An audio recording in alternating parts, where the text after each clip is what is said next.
Aleluia. Bom dia, Lagoinha. Que bom estar aqui com vocês, com Carisma, junto com cada um de vocês. Quero agradecer pelo convite, agradecer essa igreja tão abençoada, que tem esse espírito de pioneiro, né? Quase tudo que se faz no Brasil, boa parte começa aqui na Lagoinha. Agradecer também os pastores da igreja, pastor Flávio, né? Pastor André, pastor Márcio, todos vocês, o pessoal do Carisma, pastor Léo Capochini, que me estendeu o convite.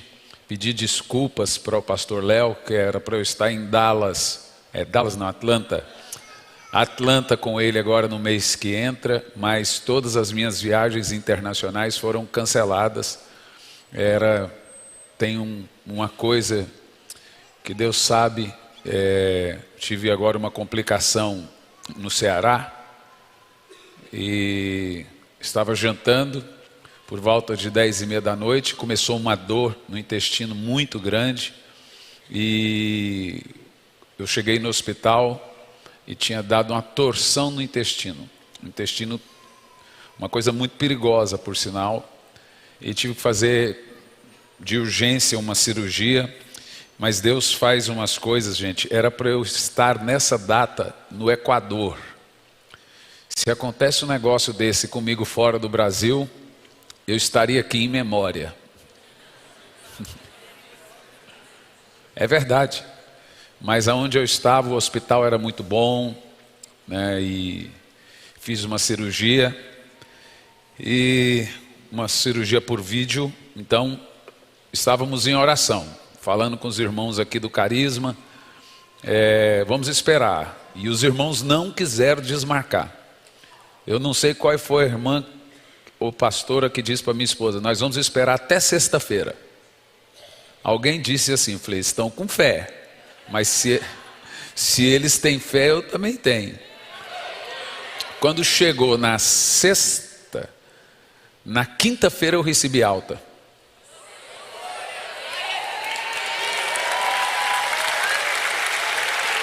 É muita fé.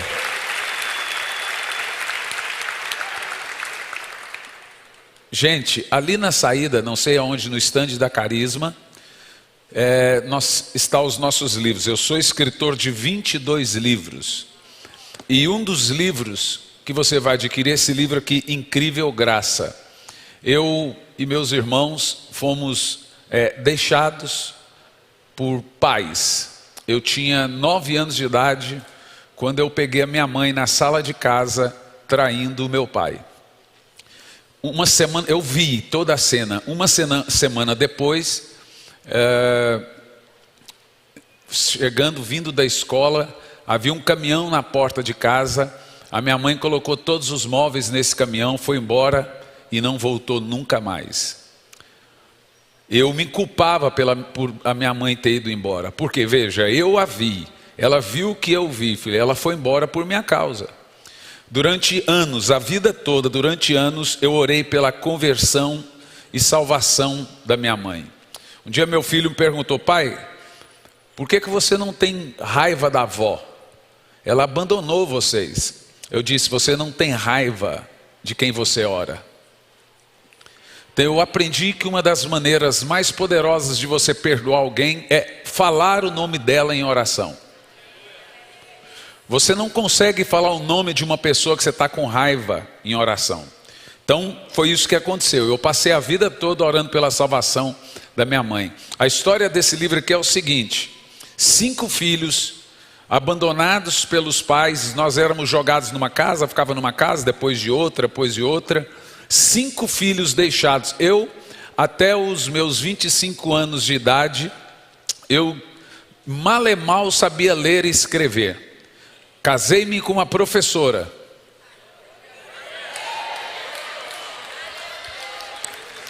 Concluí os meus estudos. Fiz 2 faculdades à distância. Me tornei professor de uma. Hoje nós temos mais de 1.500 alunos na nossa faculdade. Então eu sou fruto da graça de Deus. Eu estive um período curto de tempo numa rodoviária, porque eu queria ir naquela rodoviária e ir para a casa da minha avó, mas eu era muito pequenininho, isso na cidade do Gama, no Distrito Federal. Eu era muito pequenininho, então eu não conseguia entrar no ônibus sem o motorista me colocar para fora. Mas um dia eu entrei dentro do ônibus, me escondi entre o banco e o motor, do último banco e o motor. E ali, desse jeito, eu consegui chegar na casa da minha avó. A minha história é tão triste que eu contei para o carroceiro e o cavalo chorou. Eu choro, eu fico numa dó de mim quando eu conto a história. Esse livro aqui, ele vai ser uma revolução na sua vida, revolução mesmo. Quase todo mundo tem problema ou com pai ou com mãe, ou problema de paternidade e etc. Esse livro vai curar você nesses sentidos e ajudar alguém nesse sentido. Incrível Graça, é um best-seller, está disponível para você ali no stand da Carisma. Preste muita atenção. Gente, eu tenho pouquíssimos livros a contar com vocês. Acho muito engraçado porque há 3 semanas atrás estávamos pregando na Batista Getsemane. E nós mandamos o material para lá, era para Getsemane e para Lagoinha. Quando chegou os materiais lá, o pastor Jorge olhou e falou assim, ele ligou para mim e falou: Hernani, chegou aqui 35 caixas de livro, o que eu vou fazer com esses livros? Você não vai vender tudo isso aqui? Eu falei: pastor, eu estou mandando para Getsemane e para Lagoinha. Então mandei para as 2 igrejas, só que no segundo dia lá já tinha acabado os livros da Getsemane e da Lagoinha. E aí o que acontece? Como nós não conseguimos mandar antecipadamente os livros, porque estávamos nessa incerteza se eu vinha ou se eu não vinha, nós trouxemos no avião, então veio pouquíssimos livros. Para vocês, para o que vai acontecer aqui à noite ou amanhã à noite, pouquíssimos livros mesmos. Eu estava contando aqui para você sobre o livro Incrível Graça, que eu conto como nós fomos deixados pelos pais, como Jesus nos alcançou. 5 filhos abandonados pelos pais, somos 5 pastores.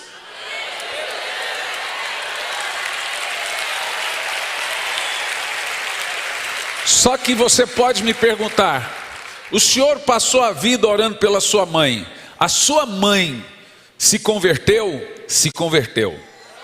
Ela não só se converteu, como procurou os filhos e pediu perdão. Em outubro aconteceu uma experiência, agora isso já está nesse livro, Corações Profundos, Revelações Profundas. Você vai chocar lendo esse livro. Eu tive uma experiência muito profunda. A voz de Deus veio a mim, eu estava no Espírito Santo, e eu tive, sabe aquela sensação profética? Você sabe que Deus está falando com você. Ele me disse: olha, a sua mãe será salva, as suas orações serão atendidas. E ele disse: eu vou sair daqui e vou lá e vou falar com a sua mãe. Resultado, quando nós chegamos em Curitiba, a minha mãe me contou uma história. Ela me liga contando uma história. Minha mãe nunca quis ter relacionamento com filhos algum, nunca chamou filho de filho, sempre falava pelo nome, nunca quis ter relacionamento com filhos ou netos. Ela me liga e ela começa assim: filho. Eu falei: tem alguma coisa que não está bem. Tudo bem com a senhora? Ela falou assim: não. Veio aqui em casa um homem, eu tive uma espécie de visão ou de sonho contando ela, um homem, e eu estava presa numa corrente gigante, e toda vez que eu tentava fugir, um monstro puxava a corrente. Então um homem apareceu em casa e disse assim: Margarete, eu posso quebrar essas correntes. E ela olhou para aquele homem e disse: como? Isso a minha mãe contando para mim. Você precisa fazer 3 coisas para eu quebrar essas correntes. Ela disse: quais coisas? Primeira coisa, você precisa procurar seus filhos e pedir perdão para eles.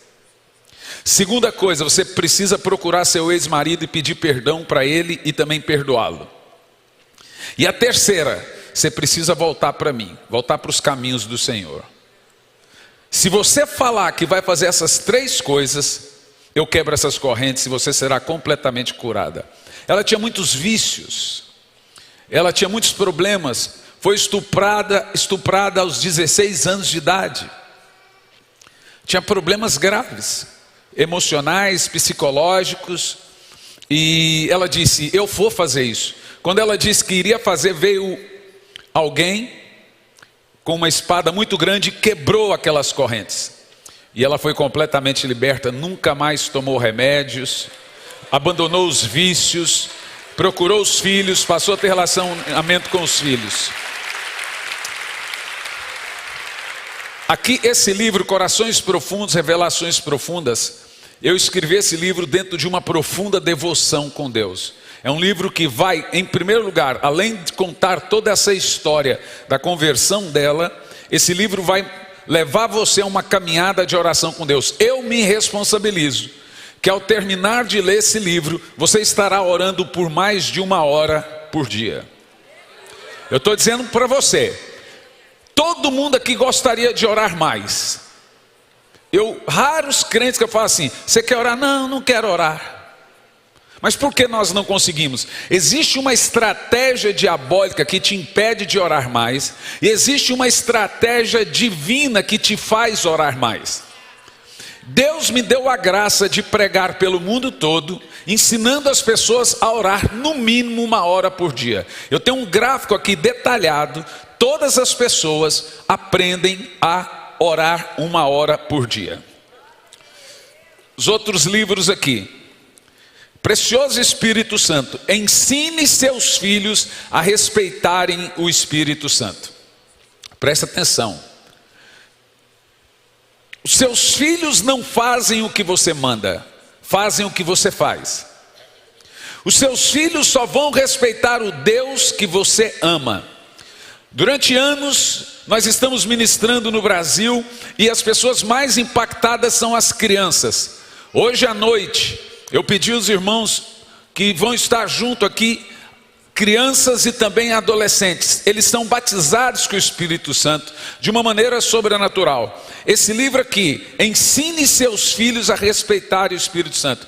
Tem igrejas que estão comprando de caixas desse livro e ensinando para as crianças no ministério infantil, pais, lendo esse livro para os filhos antes de dormir. Esse livro foi feito de forma didática a ensinar a todos a respeitar o Espírito Santo. Então, se você adquirir, saiba que você vai ensinar seus filhos quem é o Espírito Santo. E você também, esse livro é completamente didático para isso. Um outro livro aqui, Transferência de Unção, a história do maior avivamento da terra. Hoje à noite eu vou pregar sobre avivamento. Agora pela manhã eu vou falar sobre ardente coração. A história desse livro aqui é interessante, porque em 2019, o Senhor falou comigo que Ele iria trazer no mundo 3 coisas. E depois disso nós viveríamos algo sobrenatural. 3 coisas viriam no mundo. Quando eu falei isso, isso foi antes da pandemia. 3 coisas. Quais foram as 3 coisas? Se alguém acertar aí, ganha um livro. Fala. Pandemia, guerra e um grande avivamento. Vocês estão bem, isso aí, ó. Deus iria mandar uma pandemia, uma guerra e depois um avivamento. Eu vou dizer de novo. Em 2019, antes da pandemia, esse livro foi escrito em 2019, está escrito aqui, ó, que viria no mundo uma pandemia, uma guerra e depois um avivamento. Então o que nos resta agora?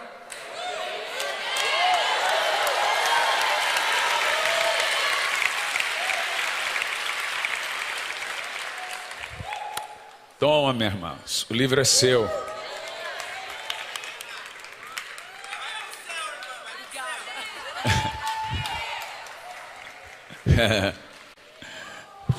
Oh, glória, né? Ganhar coisa é bom, né? Gente animada. Até fala em línguas. Outro livro que eu quero indicar a você. Gente, olha o título desse livro: Derretimento dos servos. O fogo derrete a vela enquanto ela ilumina o ambiente. Assim o Espírito Santo faz com os seus servos.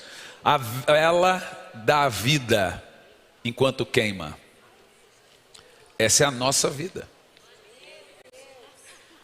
O propósito da vela é dar a vida enquanto dá a luz.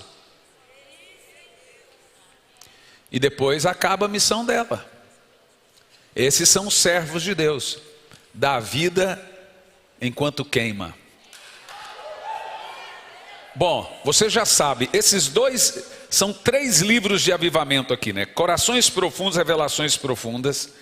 Esse livro Derretimento dos Servos, a história é muito engraçada, é muito poderosa. Esse livro eu escrevi ele inteirinho, assim, ó. Orando em línguas. Eu sei que fui eu que escrevi, mas eu não lembro. Eu estava totalmente tomado por Deus quando eu escrevi esse livro. E o livro Corações Profundos foi num período muito longo de oração de 5 da manhã. Teve muitas vezes de 5 da manhã ao meio-dia orando. Então, isso aqui vai revolucionar a sua vida. Deixa eu só falar os preços aqui que eu esqueci. Então,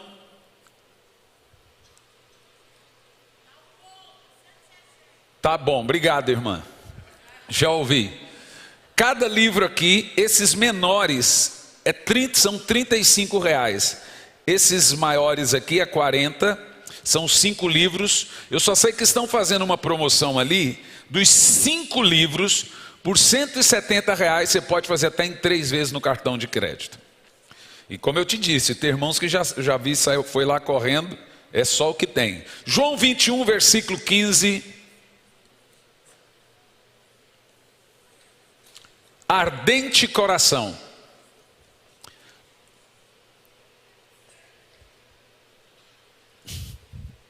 Depois de terem comido, perguntou Jesus a Simão: Simão, filho de João, ama-me mais do que a estes outros? Ele respondeu: sim, Senhor, tu sabes que te amo. E ele lhe disse: apacenta as minhas ovelhas. Pode continuar. Tornou a perguntar-lhe pela segunda vez: Simão, filho de João, tu me amas? Ele lhe respondeu: sim, Senhor, tu sabes que eu te amo. Disse-lhe Jesus: pastorei as minhas ovelhas. Pela terceira vez Jesus lhe perguntou: Simão, filho de João, tu me amas? Pedro entristeceu-se por ele lhe ter dito pela terceira vez: tu me amas? E respondeu-lhe: Senhor, tu sabes todas as coisas, tu sabes que eu te amo. Jesus lhe disse: apacenta as minhas ovelhas. Eu vou pedir que por 2 minutos você respeite o Espírito Santo, amando-o, orando em línguas. Te desejamos, Espírito Santo.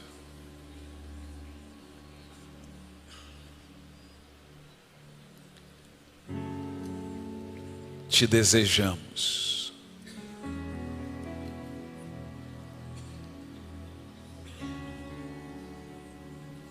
É teu esse lugar.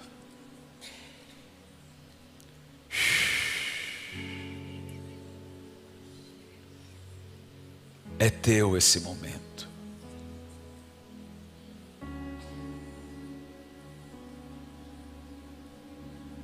Te amamos, Espírito Santo.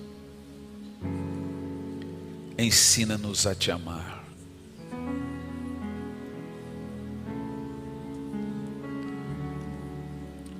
Aleluia. Em primeiro lugar, quando Jesus perguntou a Pedro: Pedro, tu me amas? Ele não está abordando um assunto sem importância. Veja bem, sempre haverá uma expectativa de Deus para conosco acerca do nosso amor para com Ele. E isso é tão real porque vemos que Jesus classifica isso como o maior de todos os mandamentos. Quando perguntaram a Jesus qual é o maior de todos os mandamentos, qual é o principal mandamento, qual é o maior mandamento, Jesus responde: amarás o Senhor teu Deus de todo o teu coração. Agora veja bem, nós devemos nos perguntar se esse é o maior mandamento, por que se fala tão pouco sobre o maior de todos os mandamentos? Agora vamos ver a seriedade de amar Jesus da maneira que Ele espera que nós o amemos. Em 1 Coríntios 16, versículo 22 diz: se alguém não ama ao Senhor, presta atenção, se alguém não ama ao Senhor, seja considerado anátema, maldito. A palavra anátema aqui pode ser também considerado como abominável. Quando o texto bíblico diz: se alguém não ama ao Senhor, seja abominável. E se nós prestarmos um pouco atenção, amar a Deus não é algo tão fácil, gente. Porque se amar a Deus fosse algo fácil, não teria necessidade de um mandamento para amá-lo, e uma maldição caso não ame. Vamos analisar se está ali: amarás o Senhor teu Deus de todo o seu coração. Isso é uma ordem, está intrínseco. Não é tão fácil amar a Deus como Ele espera. Não é tão simples amar a Deus como Ele espera. E se nós tentarmos viver uma relação com Ele sem esse amor, isso vai nos levar a um lugar de maldição e não de bênção. Se nós tivermos um amor, não um verdadeiro amor, o que Ele espera, em vez de irmos a um lugar de bênção, vamos a um lugar de maldição. Mas eu gostaria de analisar com você aqui, construir uma base sobre o que a Bíblia espera quando ela diz: ame a Deus. Em primeiro lugar, o motivo da pergunta de Jesus: tu me amas? Jesus não está perguntando algo para ter uma resposta afirmativa ou negativa. Deixe-me te explicar isso de uma forma bem simples. Olhe para mim. A Bíblia Sagrada nem sempre é um livro de resposta. Na maioria das vezes ela é um livro de perguntas. E a Bíblia tem 3 tipos de perguntas, ou categorias de perguntas. Toda vez que você for ler a Bíblia, preste atenção, ela estará lhe perguntando algo. E existem 3 categorias de perguntas que a Bíblia Sagrada faz a cada um de nós. O primeiro tipo de pergunta, eu chamo de perguntas verticais. O segundo tipo de perguntas são perguntas horizontais. E o terceiro tipo de perguntas são perguntas introspectivas. Presta atenção. Toda vez que você estiver lendo a Bíblia, ela virá com uma dessas perguntas para você. Perguntas verticais são perguntas que levam você a refletir a sua relação para com Deus. Então muitas vezes quando você lê a Bíblia, ela te faz, ela aborda você para levar você a refletir a sua relação para com Deus. Isso é pergunta. Mas também muitas vezes quando você lê a Bíblia, ela leva você a refletir as perguntas horizontais. Ela leva você a ver a sua relação com o próximo. Então muitas vezes quando você lê a Bíblia, ela vai levar você a um lugar de reflexão em como anda a sua relação para com o próximo. E o terceiro tipo de perguntas são perguntas introspectivas. Muitas vezes a Bíblia vai te levar a um lugar para você analisar como anda você consigo mesmo. Vou te dar 3 exemplos dessas 3 categorias de perguntas, para você entender o que eu estou falando. Deus chegou em Adão e disse: Adão, onde está você? Ora, será que Deus não sabia onde estava Adão? Deus não perguntou para Adão onde está você, para ele Deus saber. Ele perguntou para Adão saber a posição que ele perdeu. No caso de Adão, Deus não perguntou o que você fez. Deus perguntou de onde você saiu. Então é uma pergunta de posição, não de condição. E a pergunta de Deus não tem a ver com Deus, tem a ver com Adão. Ou seja, Adão, você estava comigo, você estava reinando comigo, e agora que você caiu, onde é que você está? Deus sabia, mas ainda assim ele faz a pergunta. O segundo tipo de perguntas são perguntas horizontais, que leva você a refletir a sua relação com o próximo. Deus chega a Jacó e pergunta para Jacó: Jacó, qual é o seu nome? Ora, como assim? Qual é o seu nome? Ora, será que Deus não sabia o nome? Jacó. O senhor acabou de dizer Jacó. Não, Deus não perguntou o nome de Jacó para ele Deus saber. Deus queria que Jacó entendesse que o nome dele significava um passado, trapaceiro. Mas agora Deus muda o nome dele para Israel. Agora, diferente da pergunta de Adão, não é mais uma pergunta de posição, agora é de condição mesmo. Pois você se chamava Jacó, agora você se chama Israel. A terceira pergunta é pergunta introspectiva. Não, perdão. A pergunta de Jacó é introspectiva. A pergunta de relacionamento com o irmão, Deus chega para Caim e diz: onde está seu irmão? Aí Caim tem a resposta na ponta da língua. Ele tem a resposta: diz, por acaso sou eu o guardador do meu irmão? Sim. Vê? Ele disse, deveria. E o que é interessante na história de Caim e Adão, preste atenção, Deus não cobra o filho morto do pai Adão.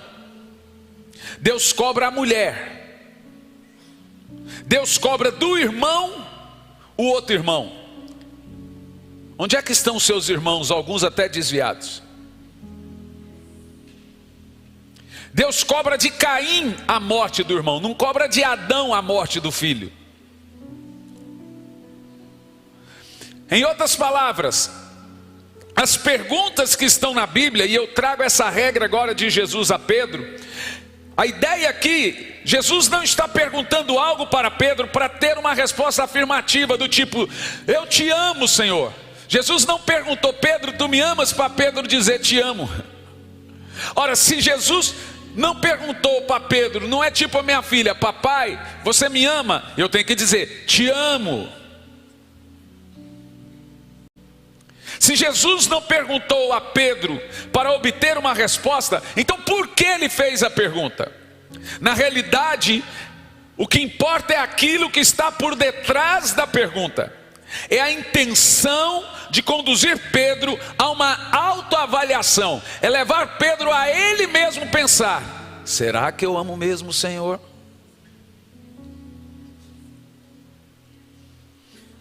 E por que, meus irmãos?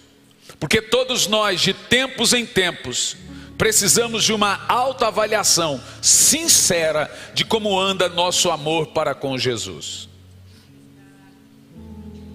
Na realidade, Jesus quer saber, muito mais se Pedro diz que ama ou não, Jesus quer saber a intensidade do amor. A pergunta de Jesus na realidade é: Pedro, como você me ama?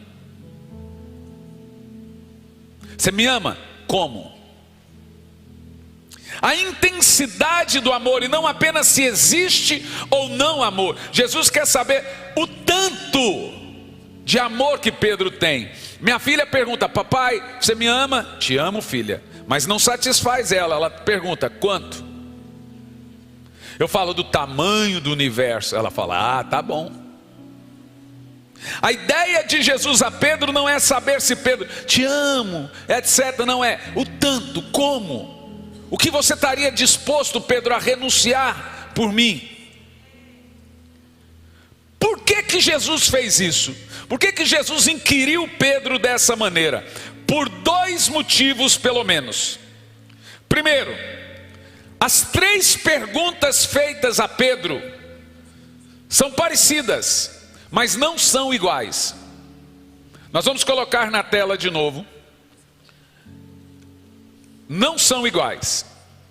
Primeiro, Jesus começa assim: Pedro, tu me amas mais que a esses outros? Será que seria algum tipo de competição? O que eu fico analisando nesse texto é porque Jesus usa o texto: você me ama mais do que os outros discípulos? É uma pergunta estranha. Jesus está estimulando o quê? Um tipo de competição entre Pedro e os outros discípulos em quem mais ama ele? Para entendermos essa pergunta, você vai ter que se lembrar de João 13, 21 na ceia.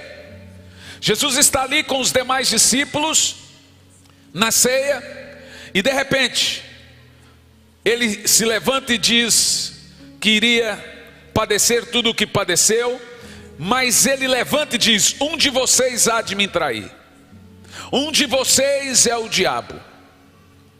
Você consegue lidar com o diabo na sua equipe? Pois Jesus disse que um dos 12 era o diabo. Na equipe de Jesus tinha um que era o diabo, na equipe de Deus tinha um que era o diabo.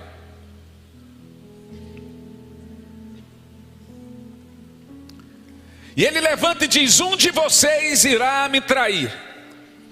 Então um olha para o outro olha para um, e todos olham para Jesus e diz o seguinte: Senhor, sou eu que vou te trair. Gente, para o seguinte, presta atenção. Como é que alguém pode dizer: sou eu que vou trair? Me diga você, ué.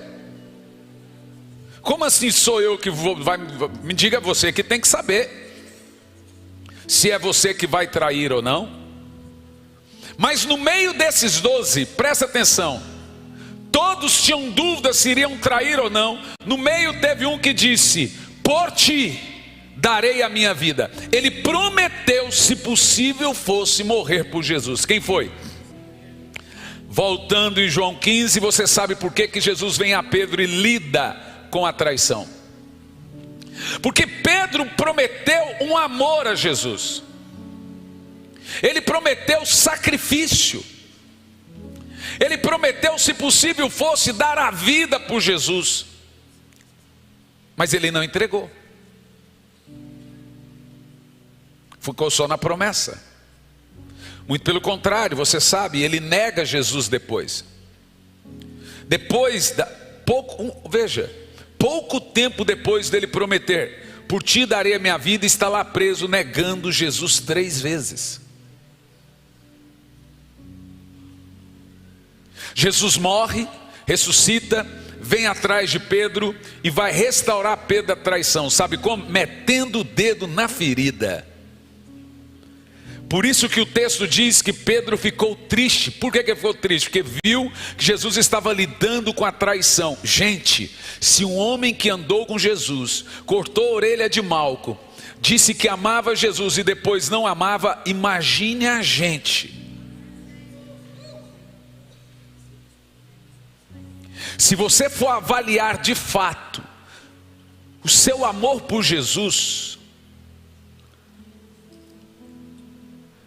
por isso que de quando em quando nós temos que avaliar como anda o meu amor por Jesus. Então as 3 perguntas são parecidas, mas são diferentes. Jesus começa: você ainda me ama mais que os outros? Porque você prometeu, você disse que me amava mais que os outros. Você ainda me ama mais que os outros? Você disse que amava.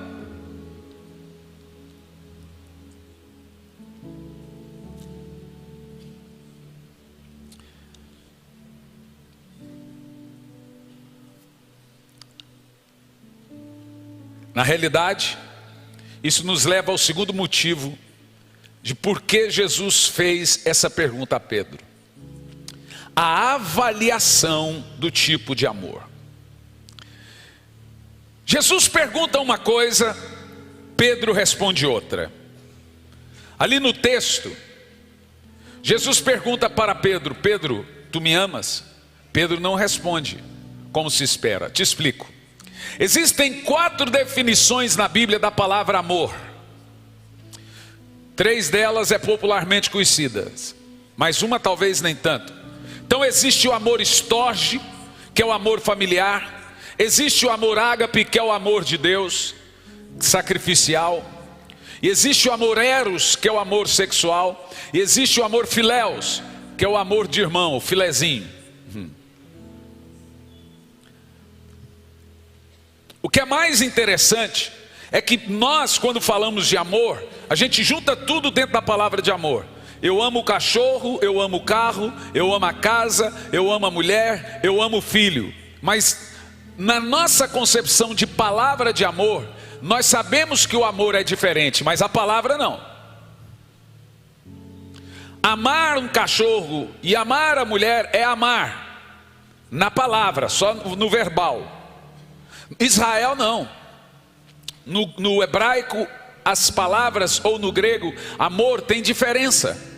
Por exemplo, amor estorge, não se usa a palavra amor, se usa estorge. É amor de família. Amor ágape, é o único que pode ter amor ágape, é Deus.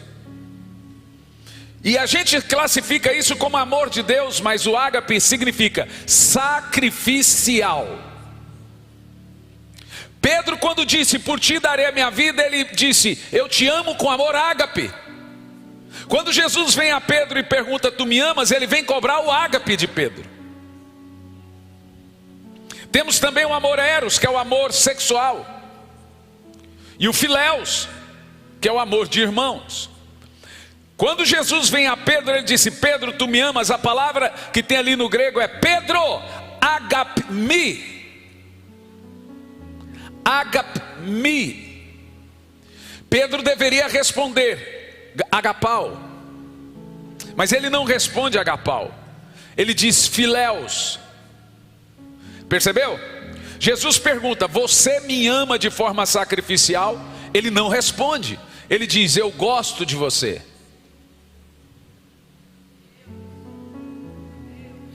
Por isso que Jesus volta a insistir, Pedro, lembra lá na ceia, agapmi.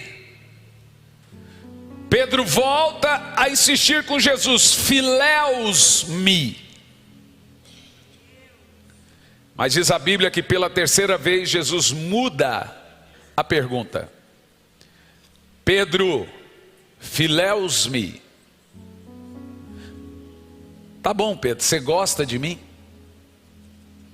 Diz a Bíblia que Pedro ficou triste, porque ele entendeu que Jesus estava lidando com a negação. E era a maneira de Jesus curar Pedro daquele trauma e dar-lhe a oportunidade de demonstrar o seu amor para com ele. O que Jesus está fazendo aqui é levando Pedro a refletir, após ele ter traído, qual é o nível de amor. Por isso que ele pergunta, agapmi, agapmi. Muitas vezes nós nos decaímos do amor de Deus. Eu tenho 42 anos de idade, 25 de ministério. Eu já vi crentes que eram fervorosos, que amavam e que respeitavam o Espírito Santo, declinar assim de uma forma espiritual tão assustadora, perderem a sua vida de oração. Se o diabo destruir sua vida de oração, ele já fez mais da metade. Perderem o brilho nos olhos do seu amor para com Jesus,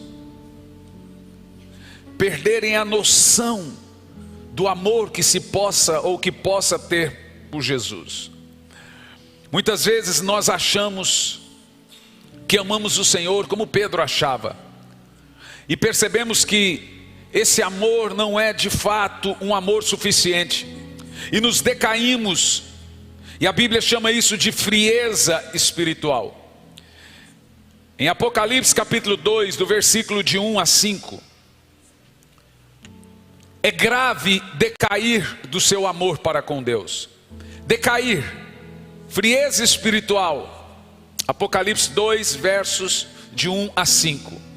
Ao anjo da igreja em Éfeso escreve essas coisas. Diz aquele que conserva na mão direita as 7 estrelas e que anda no meio dos 7 candelabros. 7 estrelas são 7 pastores, 7 candelabros são 7 igrejas.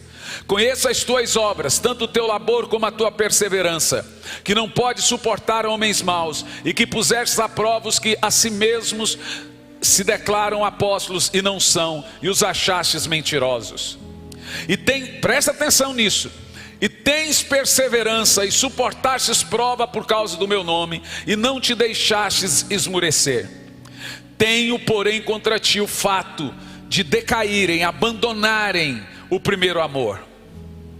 Lembra-te, pois, de onde caístes, presta atenção, e arrependa-te, e volta à prática das primeiras obras, se não venho a ti e moverei o teu candelabro, caso não se arrependa. Preste muita atenção, deixa esse texto aí congelado, por gentileza.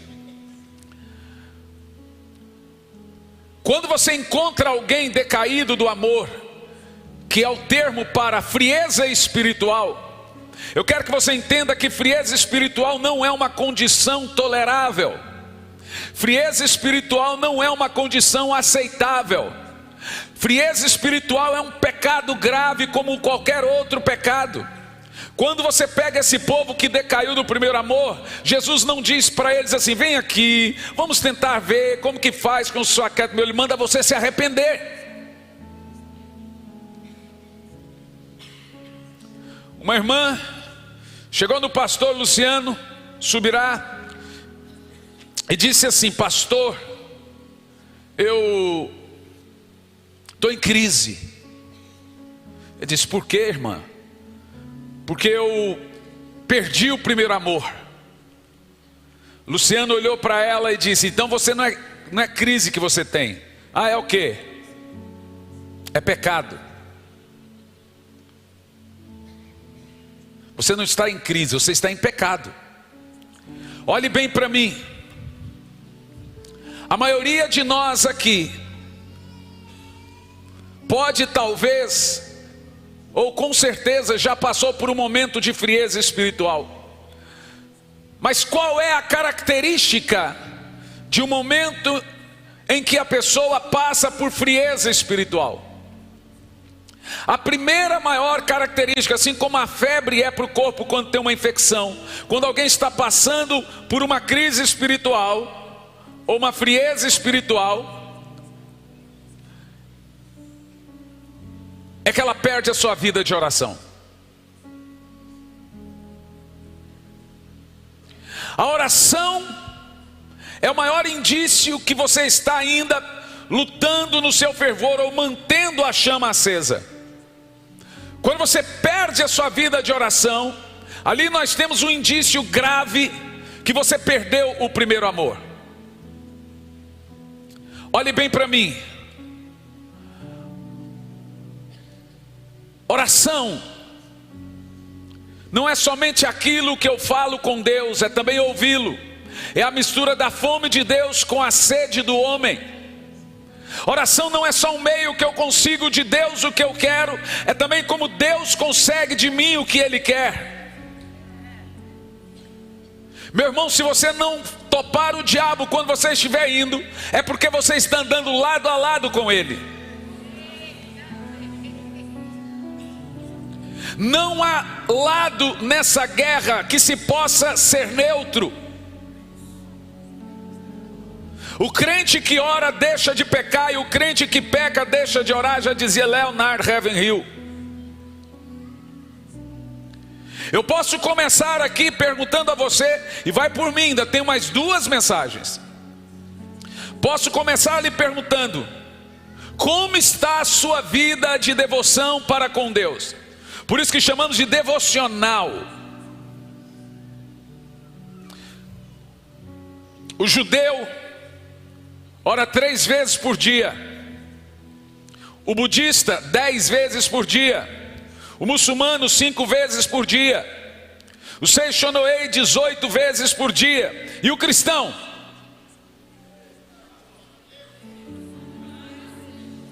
Tirando o judeu, esse povo aí tem deuses mortos, mas o trata como se estivesse vivo. E nós que temos um Deus vivo, mas o tratamos como se estivesse morto.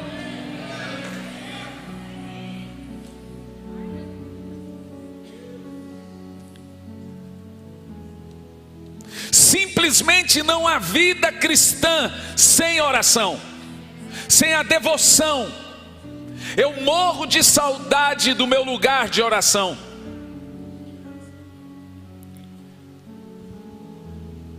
Não há vida cristã sem a devoção, sem a busca intensa pelo Espírito Santo. O Espírito Santo não é uma coisa, não é um produto, ele é uma pessoa, e a Bíblia diz que ele anseia por você, ele tem sede de estar com você. Tiago diz que ele tem ciúme de estar com você. Nós precisamos dele, mas muitos de nós ignoramos a presença dele. Pastor, veja bem, é que a minha vida é corrida, eu não tenho tanto tempo assim para orar, só tenho que parar, pensar um pouco. Mentira! Essa geração dos smartphones, Smart TV, essa geração de Prime Video, HBO, essa geração de Instagram, essa geração de WhatsApp, Snapchat, essa geração de tecnológica, Smart TV, videogame, Playstation, ou seja lá o que for, só vai provar uma coisa: que a falta de oração nunca foi por falta de tempo.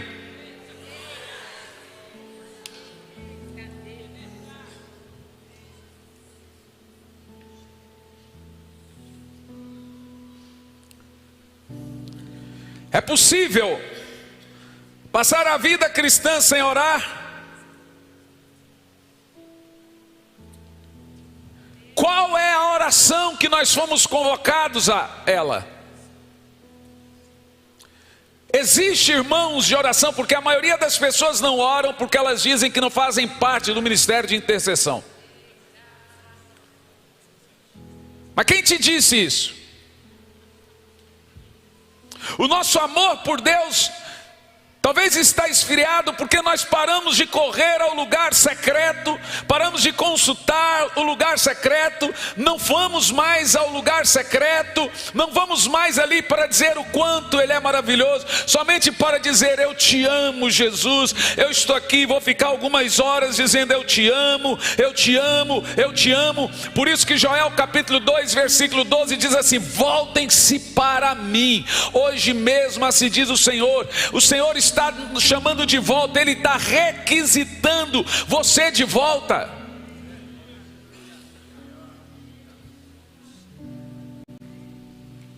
Põe para mim Atos 6, versículo 4, por favor. O segundo indício que nós esfriamos é a meditação da palavra. Pegar a Bíblia para ler. Gente, não tem segredo, eu não vim pregar segredo. Eu vim pregar algo tão simples como vida de oração e meditação da palavra.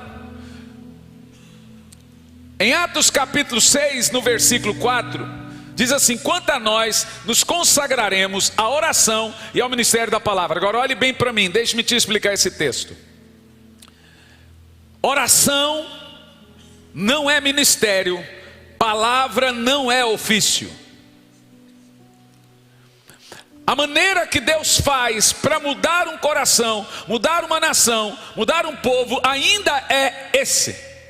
Aqui está o segredo da igreja primitiva ter chegado até aqui, somos parte disso. Eles se dedicaram a duas coisas: a oração e ao ministério da palavra. O que essas coisas têm para nos ensinar? Preste atenção. Quando Deus vai trazer um mover, um avivamento, Ele precisa mover dois corações. O coração de Deus precisa ser movido e o coração do homem precisa ser movido. Deus precisa mover o coração dele,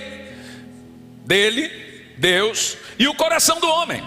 Para isso que temos aqui duas armas: um que move o coração de Deus, outro que move o coração do homem.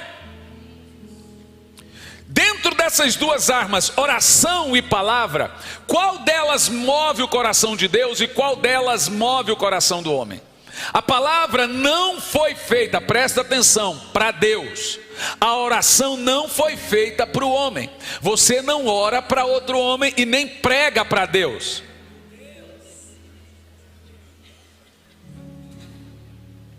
Você já viu isso? Deus está me assistindo no YouTube e diz assim: Miguel, venha ver, que palavra, uau! Agora ele arrebentou.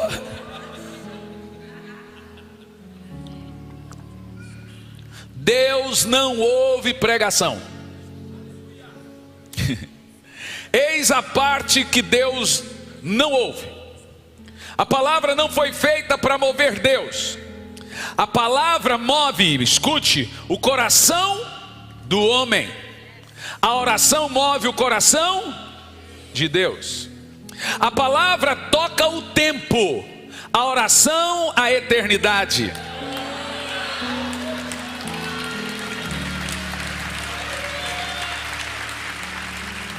De tal forma que você só tem poder na palavra quando você teve poder na oração secreta. Orar é se retirar para estar com Deus. Não, mas eu estou dirigindo, eu estou orando, eu estou não sei o que, estou orando. Jesus falando de oração eficaz. É se retirar para estar com Deus. Você se retira para ir no salão. Você se retira para ir no shopping. Você se retira para sair de férias. Você deve se retirar para estar com Deus. Dar a Ele primazia do tempo. Essa oração que pega fogo no coração. O segredo sempre foi oração, gente. Sempre foi oração e a meditação da palavra. São as duas armas que acende e aquece o seu coração. Temo que se a igreja não voltar à oração urgentemente, ninguém ficará de pé. Porque nós caminhamos de pé quando caminhamos de joelho perante o Senhor. Nós precisamos entender o que isso tudo significa. O servo de Deus deve ter uma necessidade máxima. E a necessidade dele é estar com o seu Deus. Por isso que Jesus nos ensina que a oração é ir atrás da sua porção diária. Oração é ir atrás do pão diário. Oração é uma coisa de gente faminta. Isaías 44 diz que a terra seca que clama pela chuva.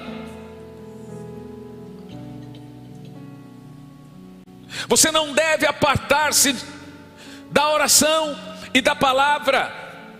Igreja do Senhor, nós clamamos ardentemente: voltem-se para Deus, como diz em Joel capítulo 2, versículo 12, isso com oração, jejuns e lamentos.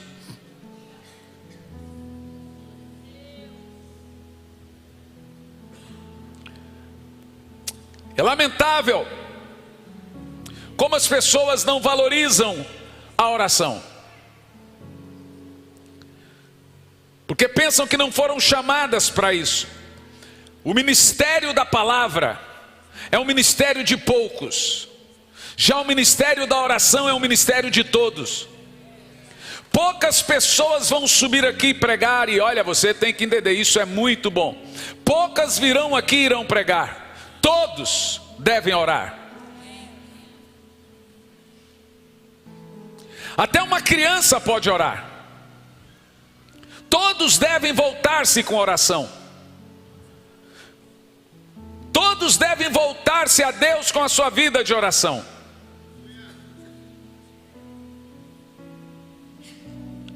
Como anda a sua vida de oração para com Deus? Por isso que no nosso sermão inicial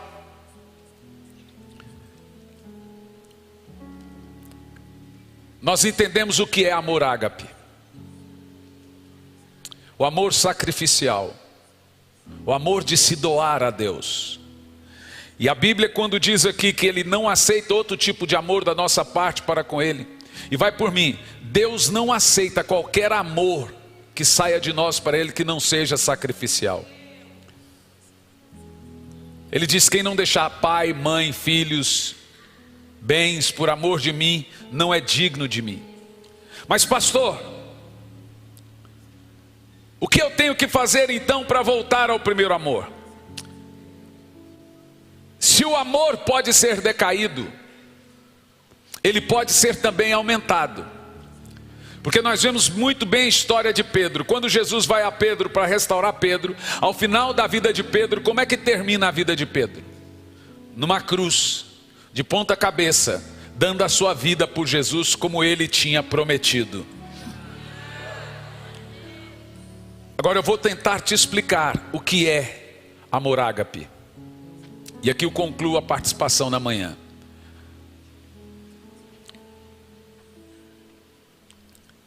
Em Cuba, na época da Guerra Fria, Fidel Castro invadiu a ilha e ele começou a perseguir todas as igrejas. Um dia ele chegou com um monte de soldados dentro da igreja e o pastor estava pregando, era uma igreja muito grande, umas 2.000 pessoas. Ele olha para o pastor e diz: "Cai-te!" O pastor continuou a pregar e ele gritava: "Cai-te!" De repente ele foi e pegou uma menininha e colocou uma arma na cabeça da menina. "Se você não se calar, eu mato essa menina." Existe um livro chamado Refúgio Secreto. São vários livros que falam dos mártires. E aquela menina, um pouco mais de 4 anos de idade, ele disse: "Se você não calar, eu mato essa menina." Era filha do pastor. Quando o pastor calou, a mulher se levantou e disse: "Continue a pregar, marido. Não se cale." Ele pôs a arma na cabeça da menina. A esposa se levantou e começou a cantar: "El decidido seguir a Cristo. É decidido seguir a Cristo. É decidido seguir a Cristo. No vuelva atrás, no vuelva." Pá! Matou a menina. De repente ele pega a mulher e diz: "Cala-te, senão eu mato a mulher." Toda a igreja se colocou de pé. A cruz está ante mim, el mundo atrás de dor. A cruz está diante de mim e o mundo ficou para trás.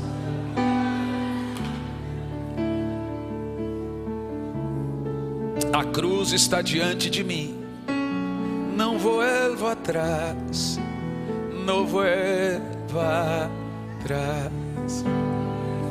E estou seguindo.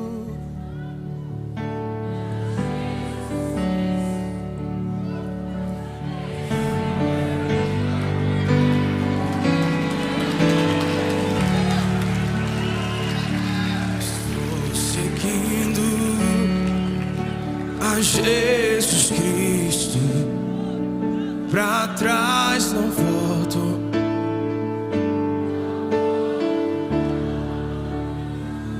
A última coisa que eu vou te dizer aqui agora, Romanos 5:5, põe na tela, fique aí. Isso vai cair como uma bomba no seu coração agora. O amor de Deus é um tipo de batismo do Espírito Santo. Ninguém vai amar Jesus, diz a Bíblia, se não for pelo Espírito. Olha o que diz Romanos 5:5. A esperança não confunde, porque o amor de Deus é derramado em nossos corações pelo Espírito Santo. Eu vou ministrar agora um batismo do amor por Jesus em você. Você vai dizer como os discípulos no caminho de Emaús: queimava o meu coração enquanto ele falava. Você vai sentir agora um desespero de amor por Jesus. Espírito Santo, batiza-nos com amor por Jesus.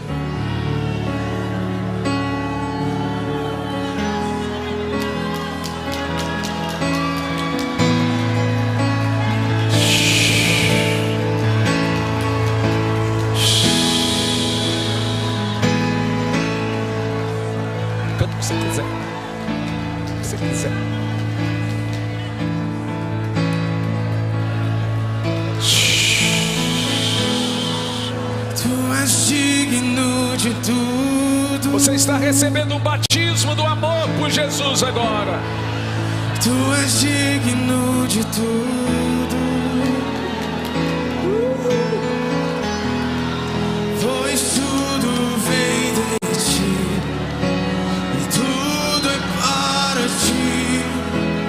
Tua é a glória. Ame Jesus, ame Jesus. Tu és digno de tudo. Ame Jesus.